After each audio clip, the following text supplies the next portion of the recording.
Bien,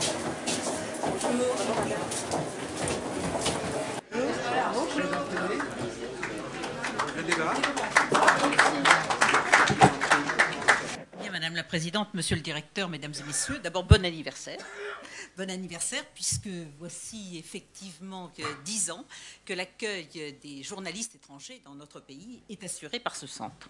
Un centre, nous en parlions, qui est un lieu de convivialité, puisqu'il offre aux journalistes étrangers un lieu où se retrouver, où travailler aussi. J'ai bien noté les nouvelles perspectives que vous ouvrez. Un lieu également d'échange et de dialogue, puisqu'il contribue à l'information des journalistes étrangers, mais également au dialogue et à la compréhension mutuelle entre la France et chacun des pays qui est ainsi représenté.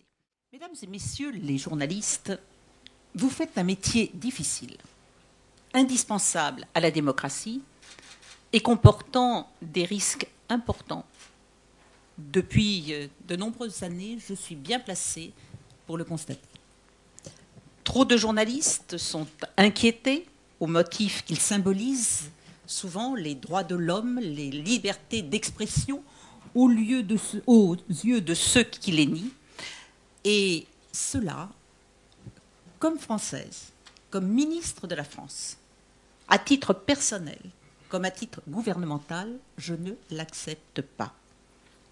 Et je pense que ça implique des réactions immédiates. Et c'est ainsi que lorsqu'à la fin de la semaine dernière, j'ai appris qu'un certain nombre de journalistes au Caire avaient été inquiétés et qu'un certain nombre d'entre eux avaient été arrêtés, eh bien, j'ai appelé mon homologue égyptien, puisque visiblement l'intervention de notre ambassadeur ne suffisait pas, pour obtenir leur libération immédiate. Je me réjouis d'avoir été entendue. Et puis, quand je parle de risques importants, qui oublierait qu'un instant, et particulièrement ici, Hervé Gisquière et Stéphane Taponnier, nos journalistes otages en Afghanistan depuis 407 jours maintenant. Comme pour tous les otages, en Afghanistan, au Sahel, en Somalie, à Gaza, la diplomatie française est totalement mobilisée.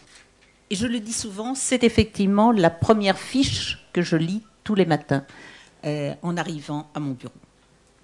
Mesdames et messieurs, je veux travailler avec confiance et en confiance avec les journalistes de la presse française et de la presse internationale.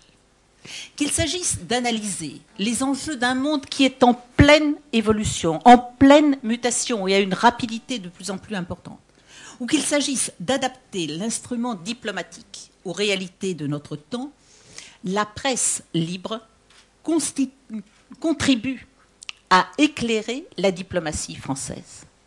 Elle donne des informations, elle fait des analyses, et ces analyses nous sont aussi utiles, voire même indispensables, pour savoir porter un regard sur les événements, voire porter un regard sur nous-mêmes. Analyser les enjeux d'un monde de plus en plus complexe, c'est en effet le premier devoir de la diplomatie. Connaissance des pays, des acteurs, ouverture d'esprit, rôle de la francophonie, sur l'ensemble de ces sujets. Il est pour moi essentiel d'avoir la possibilité de parler à une presse qui soit à la fois libre, indépendante et qui puisse en même temps relayer les réflexions et les volets. Et c'est comme cela que nous arriverons à faire savoir aussi ce que nous sommes. C'est un véritable problème que de savoir dire ce que l'on fait, que de savoir dire ce que l'on veut, que de savoir dire vers quel sens tend l'action. Parce que c'est ça, effectivement, qui lui donne du sens.